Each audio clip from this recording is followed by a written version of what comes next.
recognize the gentlelady from Virginia, Ms. McClellan, for 5 minutes. Thank you, Mr. Chair. Secretary Del Toro, good to see you. Admiral Gilday and General Berger, thank you very much for your service.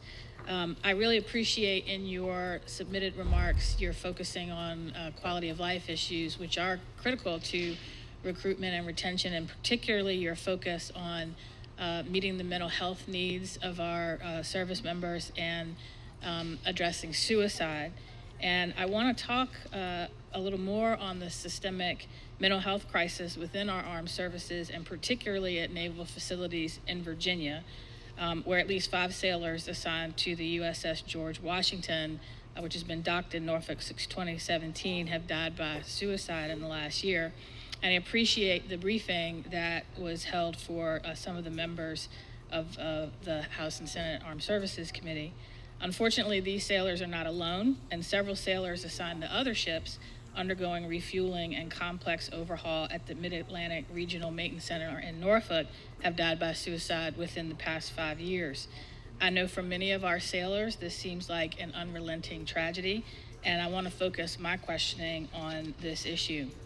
So first, Secretary Del Toro, can you describe how acute the shortage of trained mental health professionals is across the Navy broadly, and more specifically, how acute is that shortage for naval bases where ships are frequently undergoing refueling and complex overhaul?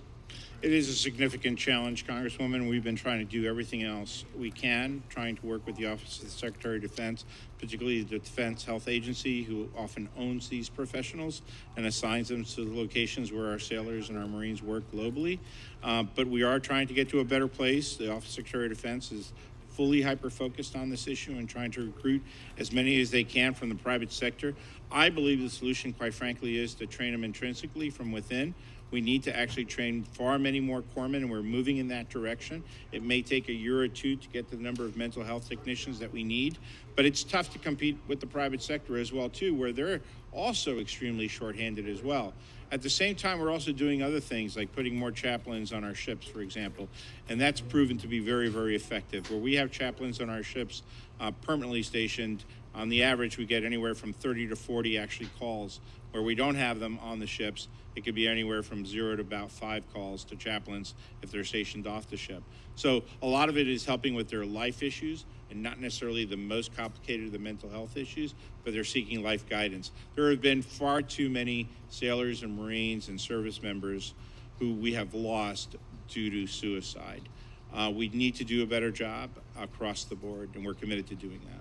Thank you. And I would note we've heard anecdotally from mental health professionals at the USS George Washington that they're overwhelmed with the needs of the sailors there. So the more that you can do to address this shortage, and particularly focusing on those ships that are undergoing retrofitting, the better. At this point, Secretary, the Navy, I believe, has concluded its investigations into the series of suicides on board the USS George Washington, the USS George H.W. Bush, and the USS Theodore Roosevelt investigation is still ongoing. In all of these investigations, is the Navy noticing a pattern of what particular causes are for these suicides that we should be aware of and seek to address, or is it a wide range of reasons? It is a wide range of reasons, and our responsibility is to address as many of those reasons as we possibly can with different approaches, which is what we're trying to do.